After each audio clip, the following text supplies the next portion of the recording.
Imagine this scenario.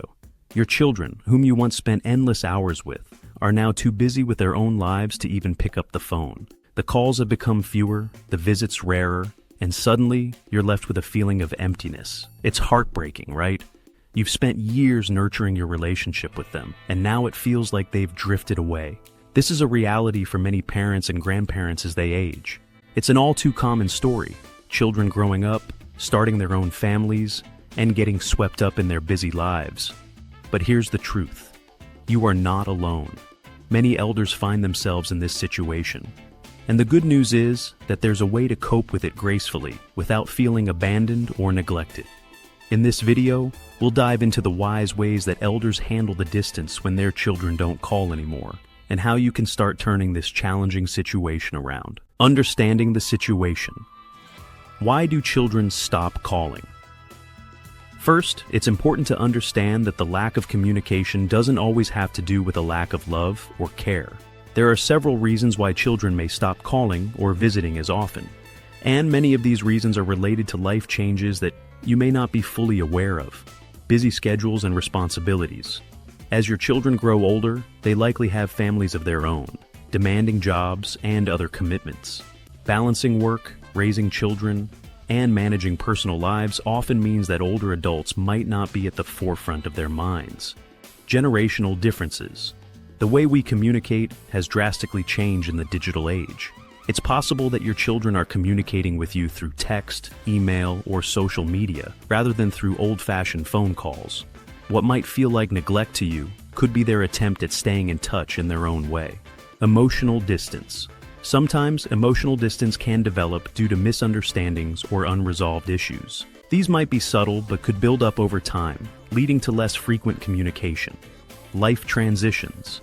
Major life transitions like moving to a new city, career changes, or health concerns may make your children feel overwhelmed and unable to reach out as often as they'd like. The emotional toll of silence. The emotional toll that this lack of connection can take on you is real. It's natural to feel hurt or rejected when your children don't call as often as you'd like.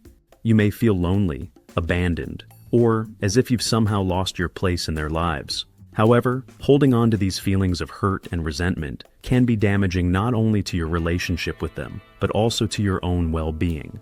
This is where the wisdom of elders comes into play. Wise elders understand that relationships evolve over time, especially between parents and children. They know that life happens, and sometimes people just get caught up in their own whirlwind of responsibilities. But most importantly, wise elders recognize that they are in control of their emotional responses, and they know how to navigate the challenges of feeling distant from their loved ones. How wise elders handle the silence. Practice understanding and patience. One of the key lessons that comes with age is the understanding that people change and relationships evolve.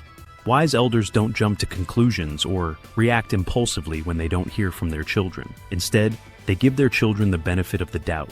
They recognize that their children are busy and have their own lives to manage. Instead of being upset, try to approach the situation with empathy. Acknowledge that your children might not have the time or energy to call every day, or even every week. Understand that their silence may not reflect a lack of love, but rather the complexities of adult life. Reach out without pressure. Wise elders know that communication goes both ways. If your children haven't called recently, don't wait around in silence. Take the initiative to reach out to them. Whether it's a simple text message, an email, or a handwritten letter, your gesture can serve as a reminder that you are still there and that you care about them. However, it's important not to guilt trip or pressure them. A simple, "I hope you're doing well," or "I was thinking about you," shows that you care but doesn't impose a burden on them. This keeps the lines of communication open without creating any feelings of obligation or resentment. Embrace the power of technology. If your children aren't calling as often, it might be because they're not used to the idea of speaking on the phone. Instead, embrace technology as a way to stay connected. Video calls, voice messages, or even social media interactions can be great ways to stay in touch. You don't need to be tech-savvy to use these tools. Start small. Send a text with a picture or a voice message and try out video calls. Many seniors today are embracing technology to bridge the gap between generations and maintain their relationships in a more accessible, convenient way. Find joy in your own life. One of the most important pieces of advice that wise elders follow is to find fulfillment in your own life, independent of your children's involvement. If you spend all your time waiting for calls or visits, you may find yourself feeling isolated and frustrated. Instead, focus on nurturing your own passions, hobbies, and social connections. Engage in activities that bring you joy, whether it's gardening, painting, volunteering, or traveling. When you stay busy and involved, you create a fulfilling life for yourself that doesn't depend on your children's presence. This not only boosts your own happiness, but also takes the pressure off your relationship with them.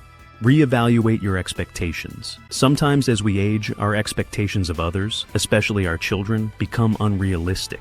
You might expect daily calls, weekly visits, or a certain level of attention that may not be feasible for your children anymore. Wise elders understand that people's capacities to give change over time, and they adjust their expectations accordingly. Rather than holding on to old expectations, take the time to have a conversation with your children about how you'd like to stay connected. Express your desires in a gentle, non-accusatory way, and be open to their suggestions. By realigning expectations, you can avoid feelings of disappointment and frustration. Create new rituals. If phone calls or visits have become less frequent, consider creating new rituals that make communication easier. Perhaps a monthly video call, a quarterly visit, or a weekly family newsletter could serve as a fun, low-pressure way to keep in touch.